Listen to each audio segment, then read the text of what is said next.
Miguel Perlado, es usted especialista en sectas, psicólogo, y vamos a hablar de sectas porque la definición de sectas ha evolucionado y ha cambiado muchísimo. Ya no nos podemos imaginar esto de la secta tipo Charles Manson o otro tipo de... No, aquellos son grupos que ya quedaron bastante en desuso. Es más, lo que sí que es cierto es que en el imaginario social todavía pervive la imagen de gurú con una túnica blanca, con una barba hasta las rodillas, en el pico de una montaña esperando un mensaje telepático de un ser de otra dimensión, ¿no?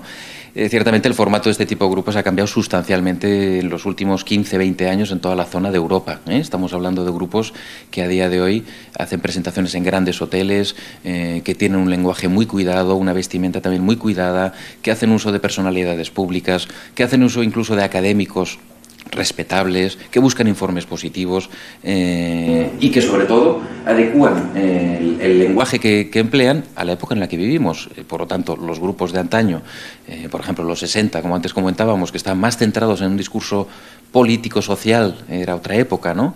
O en los 70, que empezaron con los platillos voladores, o en los 80 las energías, hoy día es todo aquello que tiene que ver con la amplia plétora del crecimiento personal en sentido amplio, del cuidado de ti mismo, sea física, mental o espiritual, y todo ese ámbito es donde con gran penetración están actualmente estos grupos funcionando, con lo cual la definición que hoy día entendemos de secta dista mucho también de aquellas otras canónicas o que vienen a apuntar a una escisión de un grupo mayor o es un grupo religioso minoritario. No, las sectas no son ni exclusivamente religiosas. De hecho, la multiplicidad de ropajes con los cuales pueden presentarse es amplísima y fundamentalmente lo que hablamos cuando definimos a una secta tampoco es una cuestión peyorativa de acusar a nadie, sino de describir un funcionamiento y una estructura de grupo, fundamentalmente, es decir, estructuras de grupo que son jerárquicas piramidales, donde encontramos la presencia de un gurú carismático autoproclamado y donde no se permite ningún cuestionamiento ni crítica, donde se exige una obediencia ciega y donde se utilizan recursos de control de la personalidad de manera sistemática o lo que los especialistas conocemos como una influencia excesiva y no ética. Es decir, que el objetivo al final es diferente definición de secta, pero el objetivo de la secta sigue siendo el mismo. Sigue siendo obtención de poder, porque el ciudadano de a pie sigue pensando que las sectas lo que buscan es dinero. Y es cierto que el aceite que mueve la maquinaria es el dinero, pero lo que fundamentalmente buscan es conquistar tu mente, ir ocupando progresivamente el suficiente espacio de tu mente como para que al final todo aquello que te definía como persona, léase tus intereses personales previos, tus estudios, tu trabajo, tus relaciones de pareja, lo que tú entendías de ti mismo, todo eso se va subvirtiendo radicalmente y progresivamente en el seno de una secta, de tal forma que lo que se busca es que tú te adecues al 150% al dictado y a lo que se espera de ti. Si no te adecuas, vas a ser un defector, un apóstata, alguien que está intoxicado, que puede... pero fundamentalmente lo que buscan es poder. Una vez obtienen el poder sobre la mente de las personas, que para que nos entendamos es... Si tal o cual persona tiene un mensaje trascendente, maravilloso y logra convencer a una o a dos, esas dos obtendrán otras 3 o 4 más que vendrán al grupo y el grupo irá creciendo. Este tipo de personas se nutren fundamentalmente de la mente de los demás y el dinero vendrá en un segundo momento, bajo el pretexto de que tenemos un proyecto poco entendido o que la gente colabora poco. Pero si alguien, claro, ya tenemos a 20 convencidos, gustosamente colaborarán. Ahora hablamos de diferentes sectas que nos pueden parecer no sectas, que esa es otra. Pero dígame, llevamos casi 10 años de crisis en España. ¿Puede influir la crisis en que que la gente recurra más a este tipo de... ¿podemos llamarlos charlatanes? Sin duda, digamos, el factor de la crisis genera una mayor vulnerabilidad social, a la vez que individualmente uno de los factores que más explican el por qué la gente acaba enredada en este tipo de grupos es vulnerabilidades individuales que pasan por momentos de crisis personal, puntuales o alargados en el tiempo. Ahí la persona es más fácilmente seducible por un discurso que tiende a envolver a la persona, aunque no se muestra la doble agenda que el grupo siempre tiene. Pero es cierto, digamos, ahí el factor de la crisis ha incidido en que haya una mayor vulnerabilidad social, puede haber un mayor recurso a charlatanes. Lo que pasa es que el tema de las sectas va un poquito más allá de la charlatanería pura y dura. No estamos hablando de trileros, de ¿dónde está la bolita? A ver si la veis, dígame dónde está. Es algo mucho más sofisticado porque el discurso y la puesta en escena es creíble. La escenografía que utilizan está muy trabajada. La percepción de riesgo se disminuye al -20. Las invitaciones a participar te vienen hoy día de amigos, de tu compañero del trabajo, de tu vecino, de alguien del cual tú no desconfiarías nunca que quisiera el mal para ti. Con lo cual, este es un factor importante, la crisis como aumento de la vulnerabilidad social. Pero también el otro argumento complementario es importante no perderlo de vista. La crisis afecta negativamente al número de captaciones en las sectas. ¿Por qué? Porque la gente no tiene dinero. Entonces, si no tiene dinero, el aceite para la maquinaria no lo vamos a poder obtener. Con lo cual, la crisis también está azotando a alguno de estos grupos sectarios que tienen que cerrar alguna de sus sedes, reubicarse geográficamente porque no alcanzan a pagar todo lo que deben ir sosteniendo para su actividad, y también los afecta a ellos, ¿no? A ver, sabemos que es polémico, pero tenemos que tocar el tema porque al fin y al cabo el tema es polémico y hay que abrirlo. Estamos hablando de coach, estamos hablando de entrenadores personales, estamos hablando de personas que prometen el crecimiento personal, estamos hablando incluso de personal shoppers. Vamos a ver. Estamos hablando de un amplio sector que, como decía antes, tiene que ver con el cuidado personal, psicológico, etcétera, en términos amplios, donde no hay una regulación precisa. Por ejemplo, esto lo observamos en el ámbito de la psicoterapia, donde lamentablemente pues a día de hoy cualquier persona puede autotitularse terapeuta y empezar a atender a personas, ¿no? Entonces ahí se requiere también que haya una legislación específica, y de hecho me consta que hay federaciones profesionales en nuestro país que están trabajando en borradores para poder delimitar mejor el ámbito de trabajo. Pero ahora cambiemos de terreno, ya no el de la psicoterapia, sino el del, como usted bien decía, el coach. Aquí la etiqueta es muy amplia, y aunque algunos colegios profesionales ya se están poniendo a decir, bueno, definamos con claridad hasta dónde y a partir de dónde ya no es coach, bueno, aquí estamos observando una infiltración, aquí sí, una charlatanería en aumento. Estamos observando personas que se autotitulan coach a distintos niveles de la salud, de empresa, de lo que fuera, y prometen, digamos, transformaciones asombrosas, sin ningún tipo de preparación ni supervisión profesional, sin ningún tipo de de seguridad, digamos, en el buen hacer de aquella persona. Y también estamos observando que algunas sectas se amparan en el lenguaje del coaching o de las nuevas terapias o del lenguaje tan ambiguo de la New Age, ¿no?, que tiene mucha penetración social. No hace falta más que ver toda la cantidad de librerías que se abren con estas temáticas sin que eso sea crítica a esa cuestión.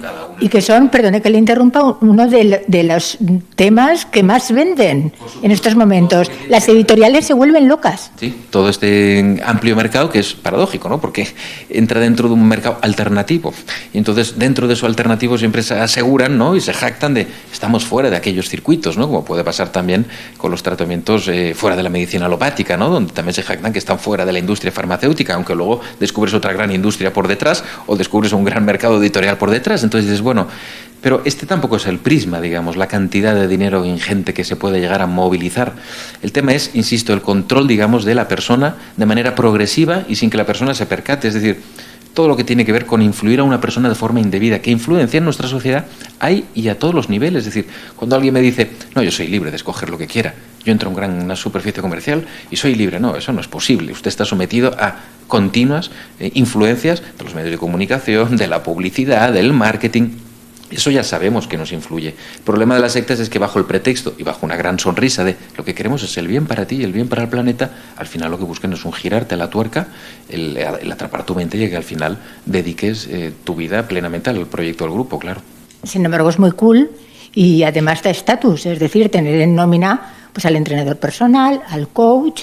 Si hablamos de ese tipo de fenómenos intermedios, que no hay una concordancia al 100% con el fenómeno de las sectas, ya nos entendemos, sino que son fenómenos a pequeña escala que nos pueden dar luz también sobre esas otras formaciones de grupo. Sí, hay varias paradojas. Por ejemplo, vivimos una cultura donde se potencia la autonomía, la independencia, no dependas de nadie, es el gran lema de nuestra cultura occidental frente a la cultura oriental, que tiene otra manera de vivir las relaciones, ¿no? Entonces, lo paradójico es que bajo ese eslogan de tú no debes depender de nadie, luego estén proliferando todo tipo de propuestas por las cuales finalmente se instaura una dependencia excesiva. Yo siempre digo, oiga, usted si quiere ir a un tarotista, vaya donde le plazca. Aquí tenemos dos problemas. Uno, el servicio que se le ofrece.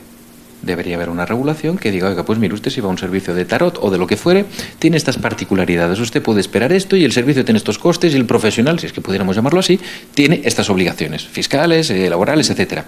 Esta es una parte del problema. La otra parte del problema es, oiga, usted puede ir donde quiera, pero es muy diferente que usted vaya con un grupo de amigas una noche a cenar y diga, oye, qué gracia que nos hagan una tirada de cartas, oye, a ver qué dicen. Bueno, total, Bueno, vale, pues bien, ¿quién no lo habrá hecho, no? O mirar el horóscopo alguna vez en un periódico, oye, a ver qué dice hoy. Oye, pues mira, parece que coincide.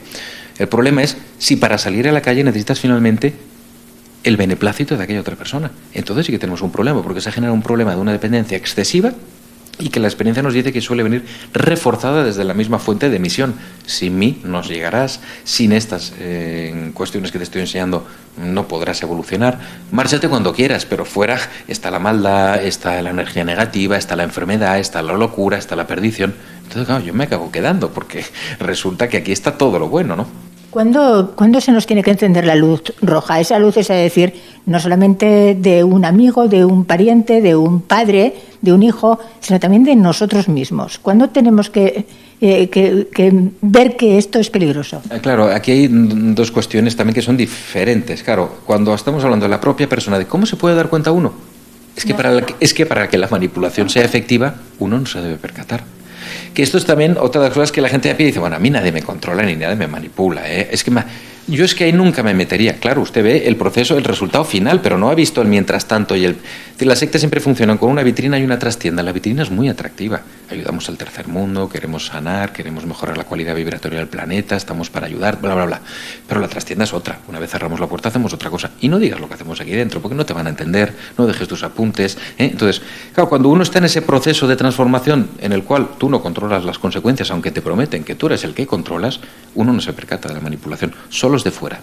Por eso es importante, y en nuestro trabajo siempre lo hacemos con familiares y o amigos, que son los que vienen en primera instancia a pedir ayuda. ¿Por qué? Porque la persona no se percata. Y además luego, cuando el proceso empieza a ser efectivo, justifica la explotación. No es que esté limpiando el váter para la guru. Estoy haciendo una entrega.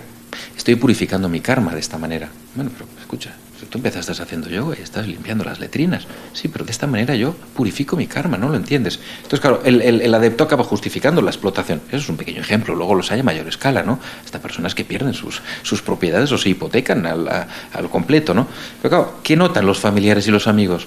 Notan o pueden empezar a notar que la persona se aleja, que a la hora de relacionarse algo pasa. Las familiares suelen decir mucho, es que hablo con él, pero no es la misma persona, es algo extraño. Es él, pero no es él. Habla como si fuera otro. Incluso pueden empezar notando también que la frecuencia del contacto va en aumento, cada día va más allá y cada día menos con nosotros.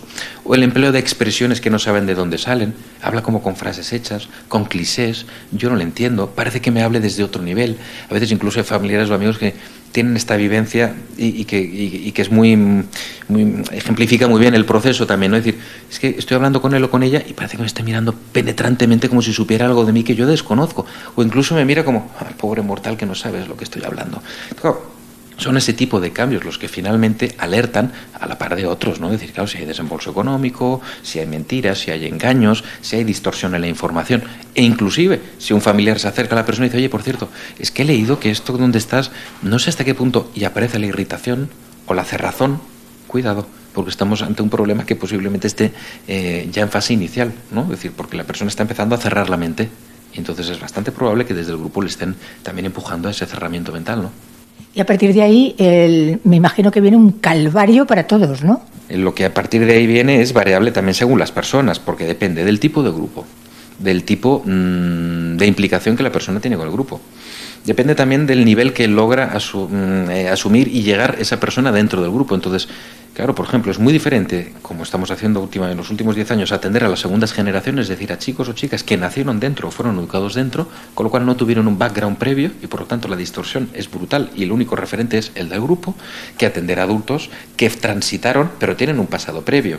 Entonces ahí habrá que valorar varias cuestiones, el tiempo de estancia, las prácticas que se ejercieron en el grupo, es distinto si hay empleo de tóxicos, si no hay empleo de tóxicos, ya me entenderán, ¿no?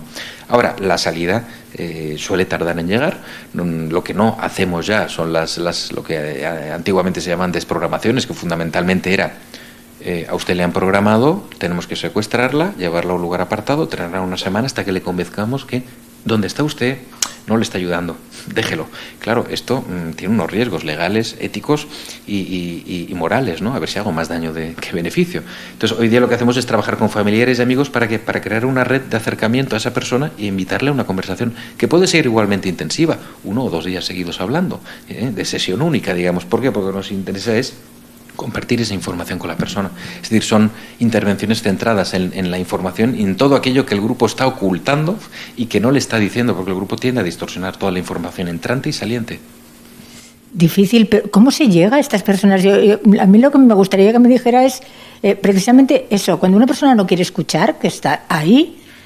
Por general, claro, en nuestro país, no sé como en Estados Unidos, que hay algunos pocos especialistas más, en nuestro país lamentablemente hay contados, por no decir 2 o 3, vamos, si los hay, que se dedican a hacer intervenciones, lo que básicamente yo hago, que son exit counseling, es decir, intervenciones para la salida, es decir, familiares que nos vienen a consulta diciendo es que tenemos que sacarlo. Entonces, claro, eso hay que valorar muy bien, ese tipo de estrategia, si la vamos a hacer o no la vamos a hacer, porque quizá hay que esperar y atenderla una vez salga por su propio pie, ¿no? Pero sí, la situación reúne los requisitos mínimos de trabajo con la familia, etcétera. Lo que hacemos es, insisto, trabajar para lograr un consentimiento del adepto, con el mínimo consentimiento, que esté dispuesto a intercambiar información y experiencias con otras personas y con los propios familiares. Entonces, son situaciones muy intensas emocionalmente, donde la persona se suele sentir como muy atacada y muy cuestionada, ¿no? Y bueno, y donde hay que ir acercándose poco a poco, y a veces se tarda un año o se puede tardar más tiempo en acceder a esa persona. Es decir, que no es un recurso inmediato ni mágico, ¿eh? Tema de la salud. Es un tema realmente escabroso. Y le voy a poner un ejemplo claro. El otro día muere un niño de difteria porque no estaba vacunado, y en el trasfondo descubrimos que la madre era terapeuta, que pertenecía a un grupo de personas que creían en otro tipo de prácticas de medicinas alternativas. Entramos en otro tipo de terapias que están obligando a la gente que se lo está creyendo a dejar tratamientos tradicionales en temas y enfermedades tan delicados como es el cáncer. ¿Esto cómo lo tenemos que reinterpretar? Personas que están dejando, o sea, cuando una persona ve un familiar que no vacuna a sus hijos, o tiene un familiar que tiene cáncer, que su padre tiene cáncer, que su hermana tiene cáncer, y que ha dejado el tratamiento para tomar una determinada hierba, ¿qué tenemos que hacer? Buena pregunta, especialmente porque es una de las situaciones que en el ámbito de la salud también más estamos observando. Son personas en una situación de máxima vulnerabilidad. Los sectores fundamentales donde actualmente las sectas están incidiendo en mayor medida son los sectores que tienen que ver con la atención al cáncer, al SIDA, enfermedades terminales, preparación al parto y posparto, situaciones, digamos, médicas complejas, delicadas, es decir, situaciones donde hay mucho sufrimiento. Cuando hay mucho sufrimiento, las personas, por norma general, se agarran a un clavo ardiendo. Esto es condición humana, es decir, porque buscas una solución. El problema aquí es el que decíamos antes, uno deposita una confianza en que algo pueda resultar bueno, pero el problema es si la otra parte no persigue estas mismas intenciones. Entonces, bueno, aquí sí estamos observando estos entrecruzamientos que tampoco tiene que ver exclusivamente con el ámbito de las terapias alternativas. También las terapias no alternativas pueden darse cruces indebidos o situaciones donde finalmente se exige del paciente que se convierta en creyente. Entonces, cuando se exige de un paciente que se convierta en creyente, ya no estamos hablando de una terapia, estamos hablando de otra cosa, una conversión, de lo que sea, pero no es una terapia. Entonces, lo que observamos en muchos de estos supuestos tratamientos o supuestas terapias es un forzar a la persona a hacer ese proceso de conversión para que sea un creyente. Entonces, esto en sí mismo ya es un problema, porque entonces se está forzando un proceso que no es natural tampoco, ¿no? La segunda parte son esas nuevas propuestas, como puede ser el MMS u otros supuestos tratamientos, que por cierto, el tema del MMS, aunque no se suele decir mucho, depende también de una secta, porque el principal promotor es un excienciólogo que fundó su propio grupo y a partir de ahí empieza a promover el MMS, que ha tenido mucho predicamento y sigue teniéndolo, y graves problemas también, con distintos gobiernos que se han posicionado en contra también de los riesgos inherentes, ¿no? Entonces, claro, son fenómenos que si quieren son muy antiguos, ¿no? Porque siempre ha existido el carromato de charlatanes, ¿no? De feria que iban de pueblo en pueblo ofreciendo todo tipo de recursos milagrosos. Lo que pasa es que hoy en día se ha vuelto mucho más sofisticado, hacen uso de supuestas estadísticas, supuestos estudios científicos, supuestas muchas cosas, que luego cuando uno empieza a mirar de cerca dice, pero ¿quién dijo esto? ¿Y de dónde sale exactamente? Y aquí valen desde tratamientos, insisto, del orden de la medicina alternativa, ¿no? Donde también hay una gran ausencia de regulación y eso también tocará regular tarde o temprano, pero también de otros sectores donde también, pues bueno, insisto, ¿no? Ahí depende también mucho de la cualidad y de la profesionalidad de aquel que pone en marcha este tipo de tratamientos, ¿no? Y especialmente de la supervisión externa, de si hay otras agencias que también pueden intervenir o si finalmente es eso, ¿no? Un proceso de creencia y de conversión donde yo debo depositar una fe en que aquello se ve que me va a sanar, ¿no? Y eso puede llevar, evidentemente, como usted decía, a abandonar tratamientos, puede ser por vía activa, porque estos mismos practicantes digan, esto no le va a ayudar, o bien por vía indirecta de, usted haga lo que quiera, pero esto es mucho mejor que aquello. Entonces, claro, ahí hay riesgos, y esto lo hemos visto, ¿no? Con temas, por ejemplo, como la nueva medicina germánica, donde antaño también, pues bueno, el famoso doctor Hammer y otros, ¿no? Que empezaron con todo este movimiento de el cáncer no es más que resultado de un choque emocional, ¿no? Y ahora hay nuevas propuestas con nombres muy rimbombantes y supuestamente muy técnicos y científicos, como biodescodificaciones, bioneuromociones, etcétera, etcétera. Y se va diversificando el terreno sin ningún tipo de regulación ni supervisión, ¿no? Y especialmente jugando con emociones que están muy en punta y con situaciones muy límites, ¿no? ¿Dónde está la responsabilidad penal? ¿Y dónde está la responsabilidad civil? ¿Y dónde está un poco la responsabilidad? Porque sabemos que todo este tipo, muchos terapeutas de este calibre están dando másters y clases en por ejemplo, facultades de medicina. Sí, es cierto, ¿no? Y esto también es paradójico, ¿no? Entonces la responsabilidad es conjunta de todos y cada uno de nosotros. A pequeña escala, cuando uno sabe y detecta, de poder informar, alertar, sin generar pánico social, pero poder decir, esto está pasando, pero también a nivel profesional, poder notificar y decir, oiga, esto está sucediendo. Y eso a todas las escalas. Porque es cierto que a día de hoy lo que observamos es una banalización y una relativización del fenómeno.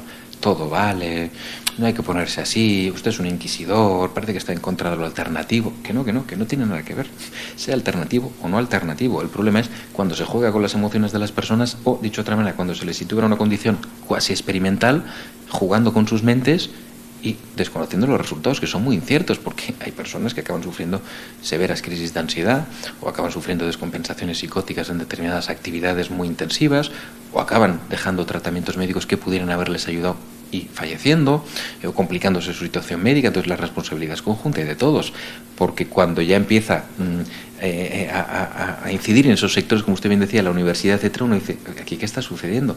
Pero no hay que olvidar otra cosa, que es que este tipo de propuestas y de grupos se revisten de un lenguaje absolutamente creíble. Y entonces, esto empieza así, más o menos.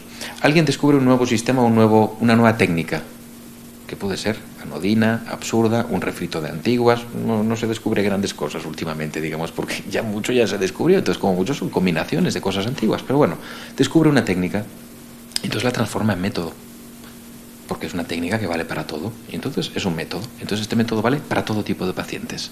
Entonces después del método, lo siguiente que hay que hacer, ¿qué es? Hombre, es vender diplomas. Entonces hay que expender diplomas. ¿Para eso qué hay que crear? Una entidad. ¿Y para eso qué hay que hacer? Revestirse profesionalmente con una apariencia. Entonces, bueno, es un poco la estrategia y el leitmotiv que siempre sigue, ¿no? Es decir, a partir de una técnica que supuestamente vale para todo, se constituye un método, una escuela, una gradación, unas formaciones, y venga a dar clases y a dar cursos. ¿Ahora quién regula eso? Nadie. Entonces, en sí mismo, no está exento de riesgos. Detrás de todo eso, usted lo ha nombrado antes de solapadillo, pero yo lo voy a decir, se mueven millones de euros. Hay empresas multinacionales creadas respaldando, y le voy a nombrar una empresa, Herbalife. Sí, bueno, es un ejemplo de los prototípicos y de toda la vida, ¿no? Herbalife, Amway, esos ejemplos más clásicos. Pero esto ha cambiado. Empresas, perdón, que vamos a decir, cuyos vendedores son sus propios consumidores, sí, adeptos, sí. Y que tienen que convencer a otros, por lo cual a lo mejor tienen pues 80.000, 100.000, 200.000, no sé cuántos miles de millones de... Lo mismo que los testigos de Jehová u otras estructuras que al final son grandes estructuras comerciales y empresariales, no hay duda, ¿eh? Es decir, entonces el tema es, y más allá de mencionar grupos en concreto, porque a veces la gente, pero díganos ustedes, ¿cuáles son los grupos? Mire, es que nuestra tarea es más dar los elementos, porque los grupos cambian. Por ejemplo, los elementos para que usted detecte y valore por sí mismo, porque hay que potenciar el espíritu crítico, porque si no todo vale. Entonces, bueno, Herbalife, sí, es un claro ejemplo, prototípico. De hecho, facturan millones, no es una de las pocas empresas que han entrado en crisis y han seguido aumentando sus beneficios, cosa Y luego hay distintos análisis a hacer de sus productos, de la bondad, etcétera, etcétera. Ahora, los grupos han cambiado. Por ejemplo, estas estructuras tan clásicamente comerciales, jerarquizadas, etcétera, ahora se revisten de otro lenguaje, como decía antes. Por ejemplo, usted le invitan a una reunión donde vamos a practicar unas respiraciones y meditación. Y no hay ningún compromiso de dar nada, no se preocupe. Y además es para mejorar la calidad vibratoria del planeta, ¿no? Así que, bueno, pues vamos, ¿no? Total, me voy a ver con 2 amigas y bueno, pues mira, no, sea interesante, ¿no? Alguien dará una charla, bueno, pues mira, oye. Entonces, a mitad de la actividad, alguien aparece entre el público y dice, oye, tenemos una propuesta que no sé qué, las células de la abundancia o lo que fuera, ¡pum! Ah, no, pero esto no era para mejorar la calidad vibratoria. Pero ¿y por qué ahora rápidamente? Es lo que pasa en cualquier secta, sin darte cuenta, pum, ya te han introducido algo y ya estás firmando. Y dices, bueno, pero igual me precipité. Ya, pero es que es una gran oportunidad. Entonces, esas estructuras cambian. Hoy día ya no es tanto. Es más, en Occidente estamos como más inmunizados a que te entren o aborden, mejor dicho, por la calle. Por favor, ¿quieres? Oiga, déjeme en paz. Cuando quiera ya me acerco. Entonces, esas estrategias han cambiado. Hoy es más el boca a oreja. Estoy yendo a unos sitios. Te va a ir bien, porque son unas charlas que la verdad que te suben la autoestima. Y oye, va gente como tú y como yo y, oye, ¿pero quién lo lleva? No sé, pero está muy bien. Y entonces, aparentemente hoy en día todo funciona como somos iguales, no hay ningún gurú, luego aparece en un segundo plano, en un segundo momento. Pero de entrada son muchas puertas por las cuales tú puedes entrar y, como usted bien decía, hay empresas vinculadas directa o indirectamente. Hay muchas sectas que tienen medios de comunicación, canales de retransmisión televisivos, que facturan millones de euros al año, que no declaran evidentemente ni la mitad de lo que ingresen y van moviendo. Es decir, sí, son estructuras claramente enriquecidas, esto no hay duda. ¿Qué dice la Administración al respecto? ¿Ninguna de las administraciones dice nada? Bueno, en nuestro país aparentemente ninguna de las administraciones dice nada. En otros países, por ejemplo, en Francia, donde disponen de una comisión interministerial, es decir, que los distintos ministerios y departamentos cotejan las informaciones y las ponen en común, es decir, el de Hacienda se reúne con el de Educación, con el de Sanidad y dicen, bueno, a ver, ¿qué tenemos aquí? Pero ahí tienen una ley específica, igual que en Bélgica o en Luxemburgo. En nuestro país no hay y, por lo tanto... Entonces, mi pregunta... Entonces, eso significa que usted mañana puede hacer un curso de coach o de sanación telepática, igual por decirle 2 cosas, usted igual piensa que son absurdas, pero es decir, pueden ser, o de sanación a través de la transmisión de energía con las manos, y después de un fin de semana se pone usted una placa en su casa y se pone como sanadora. Nadie le va a venir a inspeccionar. Y si yo, como persona que acudo a este terapeuta, muero o mi hijo muere porque yo he creído... Entonces, ¿quién es la responsabilidad? Las familias pueden hacer algo. Si los familiares han estado cerca, hemos ido siguiendo el tema y finalmente, oiga, pues ahí las familias pueden decir, oiga, estaba en una condición y una situación vulnerable y se le ha empujado a eso, ¿no? Entonces ahí sí que se pueden pedir responsabilidades y de hecho hay temas penales en los cuales ahora estamos activamente implicados, ¿no? De reclamar, ya bien por intrusismo profesional, ya bien por publicidad engañosa, ya bien por... A muchos de estos grupos sucede lo mismo que con Al Capone. Hay que entrar por la puerta de atrás, no se puede entrar frontalmente. ¿Por qué? Porque ya están preparados y además tienen un discurso paranoidal. Esto significa que cualquier crítica directa va a ser reinterpretada como, ¿lo veis? Hay fuera personas que no nos entienden. Entonces hay que entrar por otras puertas, por ejemplo, a corto plazo y en ausencia de una ley específica que regule. Entonces a los familiares o a aquellas personas que...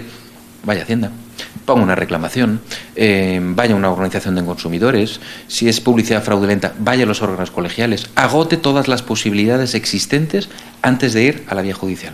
Pero agote todas, porque si las agotó todas y ninguna obtuvo éxito, vaya entonces a la vía judicial y diga, oiga, después de haber hecho todo este recorrido y haber reclamado las responsabilidades pertinentes en los órganos que tocaba, pues no me veo más que obligada a interponer una demanda. Sin embargo, parece que nosotros mismos jugamos una doble moral. Le voy a poner como ejemplo, voy a insistir en el ejemplo del niño que ha muerto por no estar vacunado de difteria. Vamos a ver, en lugar de abrir debate social sobre un tema realmente grave, lo que hemos hecho ha sido echar tierra por encima de esa noticia hasta el punto de que ni siquiera, hubo un momento que ni siquiera se conocía quiénes eran los padres, quién era el niño. O sea, el hermetismo informativo ha sido absoluto y total, cuando realmente ese debate abierto nos hubiera podido llevar a conclusiones positivas. Sí, por supuesto, y además debe abrirse ese debate, ¿no? Lo que pasa es que seguramente toca muchas y hieren muchas sensibilidades, igual que el tema de las sectas. Cuando empezamos hablando de, oiga, no, pero con mi grupo, yo no estoy en ningún... No, yo no he dicho nada, eso digo, vamos a describir el fenómeno, ¿no? Pues esto también hiere sensibilidades, toca puntos que no interesan porque son incómodos, pero es un debate necesario abrir. Es decir, vamos a ver, ¿Es necesario? ¿No es necesario? En el contexto en que vivimos actualmente. Y si no, ¿de quién fue la responsabilidad? Como usted bien decía, ¿no? Porque no se promueve. Y de hecho hay grupos que viven comunalmente que no incentivan para nada la vacunación, ni tan siquiera, por ejemplo, el registro en el nacimiento de sus niños, es decir, o por ejemplo, ahora como el homeschooling o con la educación en casa, también aquí otras sectas están, digamos, ampliando su margen de actuación, porque entonces todo vale, ¿no? Que puede estar muy bien eso de educar en casa. Y entiendo que debe ser muy complejo, ¿eh? Y hay que ponerse, digamos, concienzudamente. Pero bueno, ahí las sectas se amparan en ese desdibujamiento y en la falta de eco social. Lamentablemente parece ser que solo, aunque paradójicamente con este fallecimiento tampoco se ha abierto un debate que debería haberse abierto, y decir, bueno, ¿qué estamos haciendo?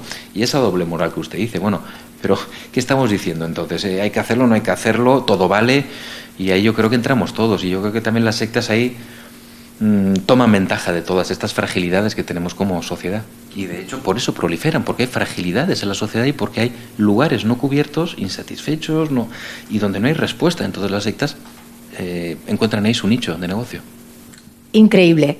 Qué pena, qué lástima que sean sobre todo nuestros más pequeños, los niños y los ancianos, muchas veces, porque también está ocurriendo, los ancianos se están viendo en una presión brutal por parte de las sectas y están muchos perdiendo incluso la dignidad. Sí, y de hecho esta es otra cuestión importante, porque también parece que el patrón entrarán tan solo adolescentes. No, es que esto ha cambiado. Es decir, hoy en día nos vienen hijos consultando por sus padres. Y digo, oiga, es que se ha metido en no sé qué, tiene 50, ¿y yo qué hago? Sí, se invirtió toda la situación. Es que también el contexto social se cambió sustancialmente, ¿no? El modelo tradicional de familia ya cambió, vivimos una pluralidad de los valores también han cambiado. Es decir, que todo ha cambiado, entonces también las consultas han cambiado. Entonces, sí, y también eso nos muestra la amplia franja, digamos, de vulnerabilidad ante las sectas. Desde los niños bien pequeñitos hasta los ancianos bien creciditos. Esto es así. ¿Por qué? Además porque son los niños porque son fácilmente manipulables y los ancianos también porque son fácilmente manipulables, muy dependientes, muy necesitados, y muchas sectas lo que hacen es aprovecharse de los momentos últimos, por ejemplo, pasa un momento por el hospital, firme este documento y entonces nos agenciamos con su casa o con lo que fuera, ¿no? O bien pueden ir a hacer visitas al hospital diciendo que es tarea humanitaria para lograr acercarse a la familia y obtener después un apoyo secundario de aquella familia para sufragar otras cuestiones del grupo, etcétera. Entonces sí, la franja de edad es amplísima, no nos quedemos con la idea de son adolescentes perdidos y que no saben lo que hacer. No, ni de lejos. Increíble. ¿Y qué hacemos? Vamos a ir terminando, pero ¿qué hacemos? Porque claro, si no hay una legislación que nos protege bajo ningún aspecto, es que ni siquiera tenemos un espectro de regulación. Conviene hacer un matiz, por ejemplo, el Código Penal, si nos ponemos desde el punto de vista jurisprudencial, el Código Penal tiene el 515, que dice explícitamente que serían punibles aquellas organizaciones que, aun persiguiendo finalidades lícitas, emplearán mecanismos de control de la personalidad. Es decir, lo que pasa en las sectas. Lamentablemente, este supuesto, este artículo, este epígrafe del Código Penal no ha sido aplicado. Según me consta, creo que en alguna red de trata de mujeres, ahí sí que fue aplicado. Pero en el caso de las sectas no. Es decir, falta también atrevimiento y voluntad del propio jurista a la hora de plantear ante el tribunal, oiga, esto puede haber aquí un problema de una influencia indebida o de una influencia no ética, o llamémoslo como decir, pero de una influencia que es excesiva, o de un control de la personalidad, que es lo que define el Código Penal, no me lo inventé yo, lo dice así el Código Penal. Entonces, bueno, si está en el Código Penal será porque algo debió haber, que algo debía existir, porque no se aplicó eso. Entonces, si no hay jurista que se atreva a argumentar también eso ante el juez, para que el juez tenga la obligación de situarse ante ese contexto, claro, el juez en el segundo momento dirá, es un tema religioso, confundiendo la velocidad con el tocino. No tiene nada que ver una cosa con la otra, y estos grupos se amparan en, somos una religión, estamos reconocidos como ONG, somos una terapia, somos... No, sí, estamos analizando otra cuestión. Entonces sí, claro, el desamparo social es importante. Entonces, ¿qué puede hacerse? Bueno, continuar sensibilizando, educar también en el espíritu crítico, informarse innegablemente, cuando uno no sepa. Cuando usted decía, oiga, y alguien que acude a las primeras reuniones, ¿cómo se puede enterar? Hombre, oiga, cuidado si le proponen actividades o talleres que usted no sabe de quién dependen. Cuidado si le proponen actividades en lugares retirados donde no hay conexión a internet, no hay posibilidad de wifi, de enviar un WhatsApp, de enviar un correo electrónico, donde además para salir de ahí tengo que coger un coche y es muy complicado porque hay muchos kilómetros. Cuidado con actividades donde cuando está asistiendo le hagan sentirse culpable. No sé qué me pasa, pero no me atrevo a levantarme de aquí porque qué vergüenza que... Bueno, cuidado con ese tipo de... porque pueden estar incidiendo en fibras muy sensibles. Entonces, y cuidado especialmente con actividades donde le digan, ya, Hombre, es que le sale mucho mejor si ya firma por 2 cursos que si le viene usted mañana. Cuidado cuando le hagan o le empujen a tomar decisiones rápidas, no pensadas, y sobre todo que no pueda contrastar con personas externas al grupo. Bueno, necesitaría un día para pensarlo y hablarlo con mi esposo. No, esto tiene que usted... Es una gran oportunidad, ¿no cree? Entonces, cuidado con ese tipo de propuestas, porque pueden estar forzándote a una toma de decisiones excesivamente rápida y no pensada. Y ese es el primer pasito para dar un consentimiento inicial. Ahora sí, a una actividad que de entrada parecía interesante y sonaba muy bien como una vitrina, donde todos colocadito, con mucho gusto, pero luego tú no has dado el consentimiento a la explotación posterior que puede venir después. Pasa que esa explotación, insisto, viene poquito a poco y uno no se entera. Y perder la vergüenza y el pudor, sobre todo, también, ¿no? Ahora, por ejemplo, que tuvimos ahora en Barcelona, en marzo, organizamos el primer encuentro estatal de profesionales familiares y exmiembros de sectas, que por cierto el año que viene lo repetiremos en Madrid, el primer fin de semana de marzo. Y dos de las cuestiones que más salían entre los exmiembros, que hablaron públicamente sobre sus experiencias, era la vergüenza y la culpa. Como 2 sentimientos atenazantes y atemorizantes para ellos que les deja con la boca cerrada, aparte de los miedos infundados desde el grupo. Cuidado que sabemos cosas de ti, cuidado con quién dices, cuidado que le das los apuntes, cuidado que sabemos, ¿no? Entonces, claro, la vergüenza y la culpa les deja como atemorizados, incluso para hablar en público. Entonces, si ellos mismos no pueden dar ese primer paso y decir, yo viví esto, y esto pasó de esta manera, y no solo es una cuestión individual, sino que hay en distintos países, distintas personas que nos están diciendo lo mismo, hombre, por algo será. Entonces ahí también tienen que dar ellos un paso de salir de ese lugar donde también al final el grupo les ubicó. La vergüenza, la culpa, tú no sabes, tú eres pequeño, pequeñito y no podrás hacer nada. Pues pueden hacer mucho. De entrada, diciendo lo que han vivido. Y para continuar, ofreciendo su testimonio vivo a otras personas, ¿para qué? Para que sensibilicen de los riesgos a los cuales todos estamos expuestos en algún momento, porque los trabajos de investigación y todo nos muestran que no hay nadie que quede al margen, digamos, en el momento propicio de ser seducido por una de estas propuestas, ¿no? Miguel Perlado, experto en sectas, le dejo terminar la entrevista, le dejo cerrar. ¿Qué se nos ha olvidado? ¿Cuál es ese final con el que podemos cerrar esta entrevista complicadísima? Complicada y sobre todo porque, a ver, el tema de las sectas no solo es la cuestión del grupo, sino que hay otros muchos temas que tocan temas conexos. Usted mencionaba antes las nuevas terapias, etcétera. Claro, aquí podríamos hablar de muchas otras cosas que, sin ser secta en senso estricto, tocan puntos esenciales. Yo diría, hombre, yo creo que un mensaje a transmitir es la esperanza, es decir, primero, ¿se puede salir de una secta? Sí, se puede salir, la experiencia nos lo muestra. Segundo, ¿fuera de la secta hay vida? Sí, por supuesto que hay, y mucha más que dentro. Y diría, sobre todo aquellos que están o que pueden estar en un momento de mucha presión, de no saber qué hacer, pero igual me estoy volviendo loco, igual tiene razón el grupo, pero fuera me están diciendo cosas, que se atrevan a dar un paso también, a hablar, a contrastar sus informaciones, y también un mensaje a los propios familiares, es decir, no tengan miedo, es decir, ni vergüenza tampoco, porque muchos se nos acercan con vergüenza y con miedo y que nadie lo sepa, porque menuda lacra. No, es que si usted tampoco habla abiertamente, los demás no van a saber que mi experiencia cuando uno empieza a hablar con personas, oye, ahora que me dices el tema, oye, pues tengo un familiar, oye, pues tengo un amigo, no conoció a nadie, que me diga, oye, pues conozco a no sé quién, es llamativo. Ahora, cuando uno habla del tema, no, a mí nunca, no conozco a nadie, no conoce a nadie, pero tiene a alguien cercano, más o menos remotamente, al cual tiene una referencia. Por lo tanto, el problema, aunque lo ciframos en un 0,8 o 0,9 de la población total afectada, debe ser de mayor incidencia de lo que podemos observar hasta el día de hoy. Una población que además va en aumento, en claro aumento. En claro aumento y en clara diversificación. Y no olvidemos especialmente el target de los niños, que es un tema que preocupa especialmente, ¿no? Y donde, bueno, quizás en otra ocasión podemos profundizar más, porque es un tema aparte, digamos, ¿no? De toda la complejidad que tienen a la salida estos niños, ¿no? Porque la desconexión es brutal, ¿no? Pues nos damos por contentos si solamente una persona, después de ver esta entrevista, se plantea su situación. Muchísimas gracias. Ustedes. Hasta pronto.